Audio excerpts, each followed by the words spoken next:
Parmi les événements de Capharnaüm se trouve un épisode qui enracine plus fermement encore le parcours à effectuer derrière Jésus, dans la dynamique du chemin que Jésus a lui-même vécu. 4 hommes entreprennent une démarche auprès de Jésus. Ils viennent et amènent devant lui un paralytique qu'ils portent à 4. Nous pouvons le lui présenter à cause de la foule.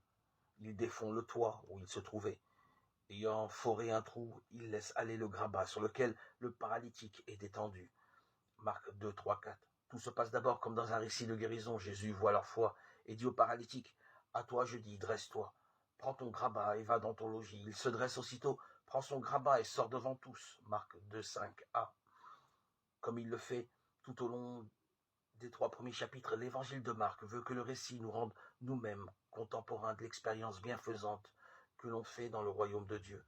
Elle ressemble à l'expérience que fait un homme paradisé, qui se dresse et marche au vu et au su de tous. Ici pourtant, l'évangile de Marc ne se contente pas de mettre en œuvre la pédagogie du langage métaphorique. Le récit du miracle est en effet comme distendu par autre chose encore. 4 hommes portent vers Jésus un paralytique en raison de la foule. Ils passent par le toit de la maison. Jésus voit leur foi et dit au paralytique, « Enfant, tes péchés sont remis. » Cette affirmation suscite immédiatement le débat parmi les scribes. Quoi ? Celui-là parle ainsi, il blasphème. Qui peut remettre les péchés sinon l'unique Dieu ? Marc 2, 7. Le texte rattrape alors le récit du miracle.